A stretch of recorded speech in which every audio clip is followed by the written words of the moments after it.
حضرت عبداللہ بن عمرو بن عاص رضی اللہ تعالی عنہما سے مروی ہے کہ ایک آدمی نے حضور صلی اللہ علیہ وسلم سے عرض کیا، اسلام کی کون سی چیز سب سے اچھی ہے؟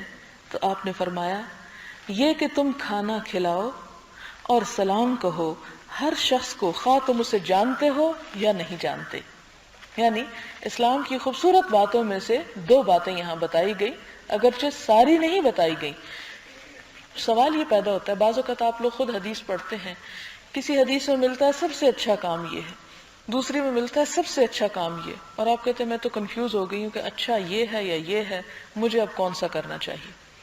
تو بات یہ ہے کہ آپ صلی اللہ علیہ وسلم کے فرمان کے مطابق مختلف اچھے کام ہم تک پہنچے ہیں۔ وہ مختلف کیوں ہیں؟ کسی کو ایک بات، کسی کو دوسری کیوں بتائی گئی؟ اس میں آپ صلی اللہ علیہ وسلم کا طریقہ تعلیم اور حکمت تبلیغ مد نظر ہے کہ ایک شخص جو اور کچھ نہیں کر سکتا، سلام ہی کر سکتا ہے، تو اس کو سلام کرنا سب سے اچھی بات بتا دی گئی کہ تم یہ کر لو۔ ایک دوسرے کے پاس مال بہت ہے تو اسے مال خرچ کرنے کا بتا دیا گیا۔ اسی طرح حتیٰ کہ مال خرچ کرنے میں بھی مختلف صحابہ کرام سوال کرتے ہیں کہ کون سا طریقہ مال خرچ کرنے کا سب سے اچھا ہے، تو آپ اس کے جواب میں مختلف طریقے بتاتے ہیں۔ مختلف احادیث میں مختلف چیزیں بتائی گئی ہیں۔ اب انسان سوچے کہ میں کیا کروں، اس میں سے انسان دیکھ لے کہ اس کے حسب حال کون سی چیز ہے، اس کو کیا سوٹ کر رہا ہے۔ مثلاً آپ دیکھیں کہ غریبوں کو کھلانا، بھوکے کو کھانا کھلانا ایک بہت ثواب کا کام ہے، لیکن اگر آپ کسی ایسے ملک میں رہ رہے ہیں کہ جہاں بھوکا ہے کوئی نہیں، تو ظاہر ہے کہ آپ کے بس میں وہ نیکی کرنا نہیں ہے۔ ایسی صورت میں پھر آپ کیا کریں؟ پھر آپ کوئی اور طریقہ سوچیں گے بھلائی کرنے کا۔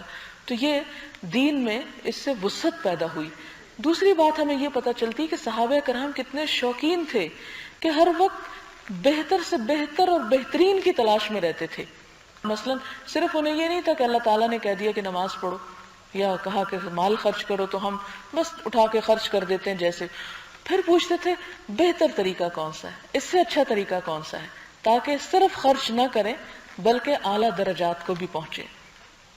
جیسے ہم دنیا کے معاملے میں حریص ہوتے ہیں کہ مثلا خواتین ہیں، اگر کپڑے کی شوقین ہیں تو یہ کہ اچھا کہاں سے، اور اس سے اچھا کہاں، اور اس سے اچھا کہاں، اور وہاں جا کے خریدیں کہ جہاں سب سے اچھا ہو۔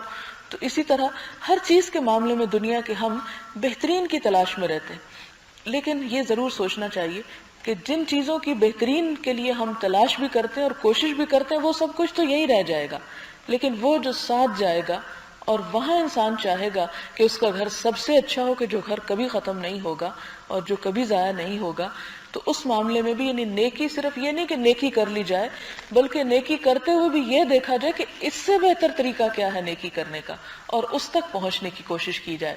اسی کے بارے میں قرآن پاک میں آتا ہے وَفِي ذَلِكَ فَلْيَتَنَافَسِ الْمُتَنَافِسُونَ، کہ ایک دوسرے کا مقابلہ کرنے والوں کو اس معاملے میں یعنی نیکی کے معاملے میں آگے بڑھنا چاہیے۔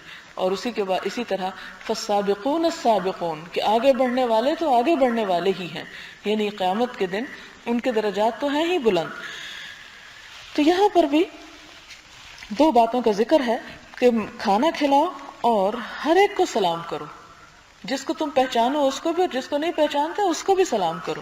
یعنی اتنا بہترین اخلاق سکھایا گیا، اور اگر یہ چیز معاشرے کے اندر عام ہو جائے تو آپ دیکھیں کہ معاشرے کے اندر بہت سی نفرتیں اور کدورتیں خود بخود ختم ہونے لگے، کیونکہ انسان کے دل میں بعض اوقات کسی کے بارے میں کچھ میل آ جاتی، کسی کے بارے میں بدگمانی آ جاتی، لیکن جب وہ آپ کو آ کے سلام کر لیتا ہے یا آپ آگے بڑھ کے اس کو سلام کر دیتے تو وہ دلوں کی کدورت خود بخود دھل جاتی۔